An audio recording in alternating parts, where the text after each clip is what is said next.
Hey guys, welcome back to the Casual Word and Casual Word Radio, where we continue our endeavor to change the world one word at a time. I'm your host, Langley, and I'm very excited. This has been long overdue, but we think the timing's perfect. It's always in God's timing and not our timing. So we kind of did this last minute. I hit BJ up and he was like, yeah, man, let's do it. So my lifelong friend, I've known this band longer than anybody else in the world, except for my parents and my siblings, of course. Mr. BJ Goliday, one of the most talented people that I know and have a privilege to call a brother and part of the Wolf Pack and a friend, man. Thank you for taking the time out, short notice to be on the show. Yeah, but it was worth it though. Yeah, so let's just jump right into it. We've got an event coming up and we'll talk more about that here shortly. But let's just talk about the parts of your life that people don't know, right? When did you really begin to get into Latin dance, and when did you find out that was something that you were passionate about? The first time I was introduced to Latin dancing, I was 14. I used to watch the Salsa World Championships on ESPN and Sports Center. And that was my first time I ever seen it. And I was in love with it ever since. It was just awesome seeing a man and a woman work together through dance and being a team and seeing all these amazing tricks and throws and flips and the style of it. And also too just the music that it had, your energy, it just touched my soul. So I knew right then at age 14 that Latin dancing you know was going to be my life. So That's amazing. And fun fact for everybody who doesn't know about our journey in this, I can remember when we were both working minimum wage jobs, saving up money, and going down to Asheville and different places so you can train. That was always an adventure. I know I had multiple knee surgeries, so I couldn't participate, but it was always fascinating to watch your growth and watch the learning of the culture. And I think that's what you were speaking to. It was so different than anything I had experienced before, right? I mean, we've been to the clubs, we've been out partying, and it was a different atmosphere, and a different connection between a man and a woman. Can you talk about, what is that? Like, what makes that such a more powerfully beautiful form of expression than other dance that we see?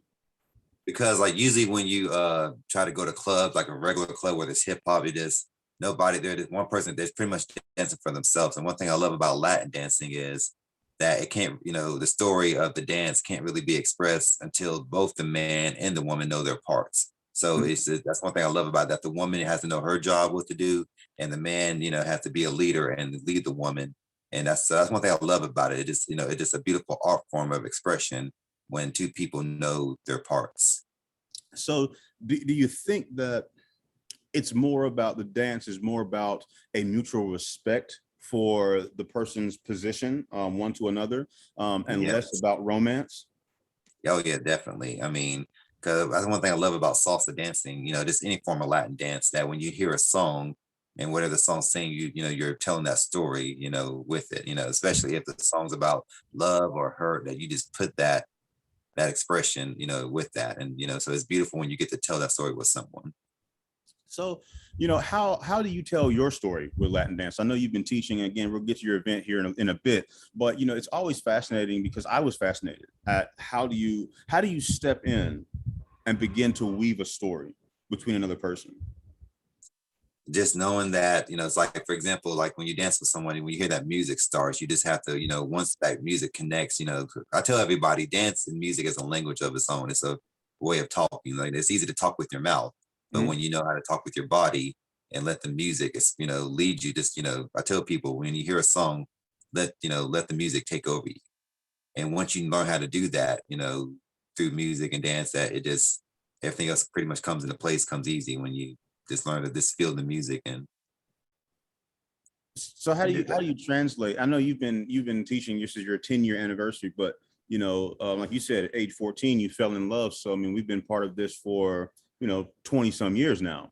Oh Um, God, has it been that long? how? Yeah, I was thinking about that before we got on, and I was like, man, it's been 20 years, 23 years. Like that's a trip in itself to be thinking about. And I'm fortunate to have been a part of so much of your journey, and I appreciate you allowing me to see so much of that in our friendship and in our growth. How long did it take you to get to a place where you felt comfortable enough to begin to teach? As a matter of fact, let's backtrack a little bit. When did you become comfortable enough to perform? Well, I've been performing, since I was a kid, dance has always been a part of me because what got me into dance wasn't salsa at first. It was, watching, like Michael Jackson, James Brown, Prince, MC Hammer, so I already had that, foundation of dance, watching those guys. And so I was, hip hop was my first style. So I was already comfortable performing, as a hip hop dancer. So then when I, went into salsa and Latin dance, I just took that same mindset. And the only thing that just took me different that I had to get used to was performing, with a partner, So when you're a hip hop dancer, you're pretty much performing alone. You're Right. a solo artist. So it's the only thing that it would just a transition is, having a partner, because especially me being the guy, I have to be the leader and, make sure that when I'm dancing with a partner, that I'm leading her and I'm guiding her and, and making sure that she's careful and, safe, especially when I'm doing tricks or throws or flipping her in the air. So, I had to learn how to be a team, a team player, when I, started dancing salsa. So how was that a hard transition to make, or was, I mean, I know you were used to performing, but was it hard to change your mindset into being responsible for someone else's care physically, but also in terms of being responsible for, like you said, leading them so that you all have a very passionate performance? Oh yeah, I mean, at first it did, yeah, because for example, when I was performing hip hop, because the expression was different, because hip hop is more about attitude and and then when I went to salsa, I had to learn to change my mindset, because I had to learn, okay, this is a romantic dance, this is, there's all these different things that came with it. So I had to learn to change my mindset. I mean, but once I learned it, it became easy. Nice, nice. So, we've been talking about the transition, and something I do want to touch on that may be a little bit uncomfortable, but that's what we're here for, is to talk about some things that maybe are uncomfortable. Is, as a friend on the outside and on the inside, a very unique position. One thing that you and I discussed offline is the history, right, of Hmm. Latin dance. And, I know that you have experienced a lot of opposition and prejudices being an African American teaching Latin dance, but a lot of people don't understand the history. So do you want to talk a little bit about that? Yeah, because it's funny when I teach classes, I'll have people ask me or say to me, they'll say like, when I ask them, "Does anybody know where salsa dancing come from?" They'll say either it's from Mexico or just in just countries that that had nothing to do with it, and especially too because a lot of people in this area when I first started teaching, they was a little weird, they was a little afraid of it because they didn't understand the culture and how it worked, and I used to have people say to me, "You're American, why you're not, Latino or Mexican. Why are you doing this?" And so once so that was a little hard at first trying to get people to understand why I'm doing it. But a lot of people didn't understand that salsa is an African dance. It Mhm. started in Africa, with slavery and, the slaves were taken to Cuba. And, so pretty much when you hear Latin salsa music, it's African rhythm, it's African music, it's African drum rhythms and everything, the beat, the jazz. I mean, that's everything. Pretty much salsa music is it's African drum rhythm infused with jazz, and a few other elements of Black music. So it is. That's one thing we're not taught, in history today about where things come from, and that's why sometimes people are afraid of it because they're not understanding the history of what it is. And that's fascinating. So I know there's several different styles. That's the correct term, Yes. styles of Latin Yeah. dance. Yeah. Uh, are they all African based in there for the most part, or I mean, do Yeah. you have some that have any sort of and it's not to take away from anybody. Let me pause here. We're not trying to take away from anyone who's performing or grown up with these dances. What we're trying to do is talk about the origin of these dances as they have evolved into what we know today. So I do want to put that out there, guys. We're not trying to be disparaging or condescending to anyone, but to BJ's point, I think it's important that we realize, especially for someone who's in a very unique position as an African American male trying to teach Latin dance, that it was something that originated in Africa with African roots. And so, again, is that something that kind of transcends all styles? Oh yeah, mostly of for example, salsa, bachata, merengue, kizomba, tango. Pretty much are all African elements. Of dance, and I think too, yeah, because like most, let's see, yeah, so you have salsa, bachata, cha cha. Pretty much all are African based dances, but just I think one thing, I tell people main reason why it's called Latin dance is because that it really evolved in the Latin countries, Cuba and Puerto Rico, but but the source are African roots of in the music of the dance. So in reality, it really shouldn't be uncommon to see an African American. I know we have what we call like the I don't want to misuse the term, but I think it's Black Hispanics, I believe is the term that we hear for people who are much darker, but speak Spanish and have more Hispanic roots. And so it shouldn't be a surprise that we see those elements within this style of music and this style of dance. Yeah. So how have you personally been able to overcome some of these obstacles? I mean, again, I'm very familiar with your story, but this is for people who may not know it. What was it that allowed you to keep going when people said that you shouldn't, people said that you couldn't, inside and out? I know there's personal people in your circle that didn't believe in it. You have outsiders coming in terms of people who didn't know you but trying to keep you from progressing. How did you cope with that? I just had to sit down and just say to myself, these people are either, lost, not saying lost, but just they're not educated, they're not knowing why they're doing it, why they're saying the thing they're saying to me, because when somebody don't have the correct information about something, you make assumptions or assume things. So I think, once I realized that, I knew, keep going, keep pushing, and one day eventually, things were passed and everything will be overcome. So once I realized that, then nothing, I wasn't gonna let nothing be in my way. So well, and I think you bring up a great point that can transcend this conversation, and we can talk about this across all of life, right? And all of culture is, you said something very poignant. When you're not educated, you make assumptions, right? And I think that's something that we have to do more of, is to educate ourselves, especially on things that we don't know, right? Before we make assumptions. Social media, the general media, right? People, we are all telling one part of a story. And so it does behoove us to make sure that we are looking at the entirety of the story before we come to any sort of conclusions about it. Yeah. So with that, did you find that was that an internal kind of epiphany? Was that like the aha moment, like, what, they just don't know, so let me educate them instead of me getting frustrated? Yeah. So once I realized that, I when I and I learned not to be frustrated, then it was pretty much easy. And then it was easy for me to start educating people. And one thing funny about this, the story of it, that once I started educating people about how it is and where it came from and the journey of it, the origin of it, sometimes people are shocked and they either don't want to believe it, or but it is having a hard time accepting it. But once they accept it, they're just like, oh my gosh, I didn't know this. Wow, I just learned something. So that's the thing, just it is one person at a time, and just making sure that everybody understands something, and hopefully when we educate them, then that teaches them in the future, regardless of what it is, dance, music, sports, or just anything in life, learn about it first before you make assumptions. That's a great lesson, man. And for anybody who's listening now and will be listening later on, that's something that we can all apply to our lives every day. I think we all grow up under some sort of assumption, right? Based on your experience, based on parenting, based on your socioeconomic status, right? We all grow up with certain types of assumptions as we move into adulthood.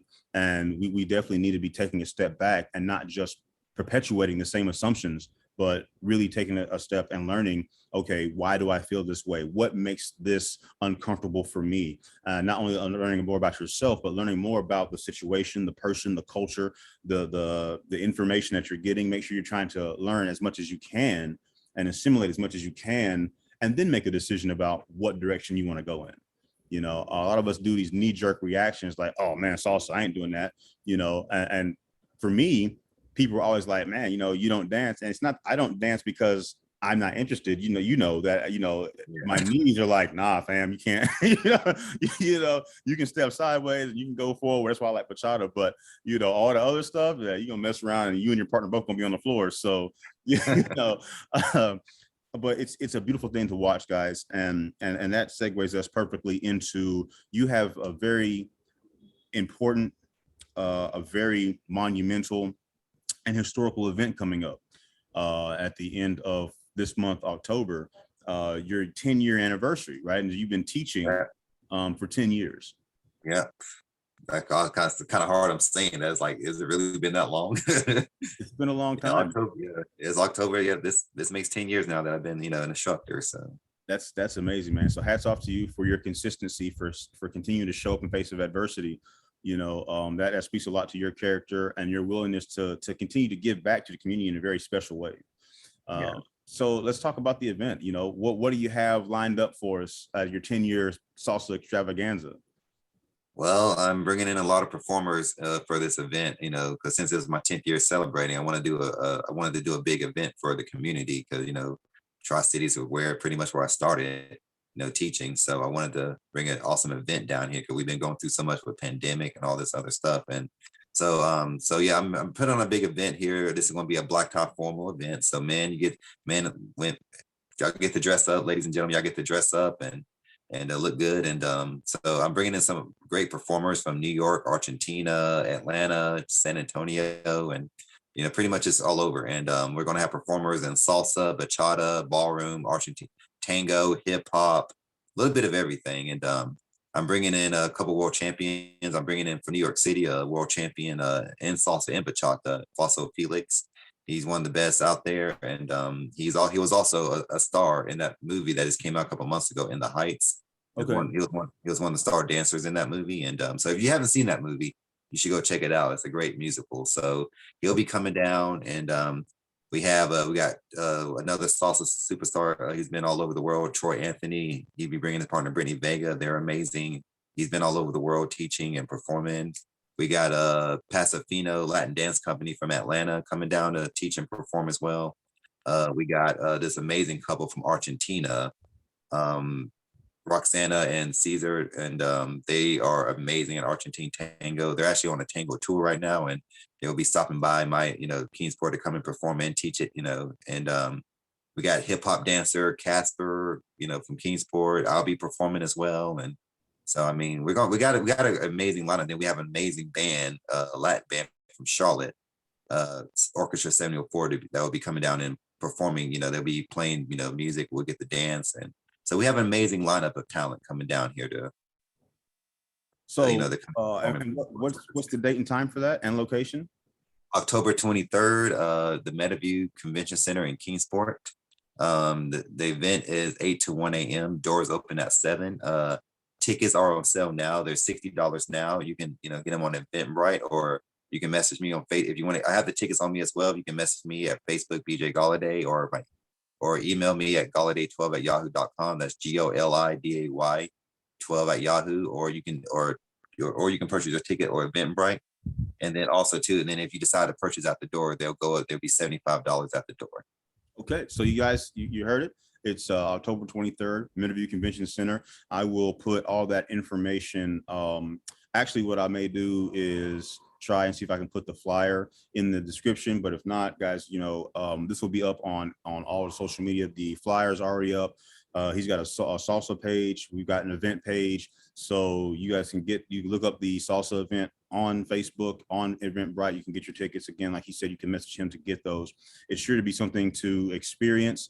It's not often that you are able to get this collection of talent, especially into the Tri-Cities. We kind of are isolated from a lot of bigger metropolitan areas where people come and travel and perform. So he's done an amazing job getting everybody on board with this and making sure that it's going to be certainly a magical night. So if you haven't ever experienced it, we encourage you to come out. And of course, if you have, this is going to be a great time to see world champion caliber performances and get a chance to learn from the best in the world. So BJ, man, I appreciate your time and coming out, sitting down, talking to us about the history of Latin dance and some of your experiences as you've grown and you become not only an outstanding performer, but an outstanding teacher and educator of Latin dance as well.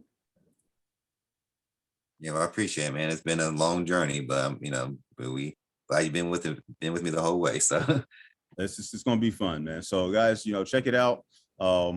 Make sure that you share this interview. Let people know this event's happening. I think for people who've not been exposed to something like this, it'll be a lot of fun, and it'll be something that you guys can bring your significant other to do something that's a little bit different, right? Something outside of just going to the movies or going to dinner or going out dancing to our traditional club settings in the Tri-City area or wherever you're from, and really have a really unique experience to learn something else and be exposed to a different culture.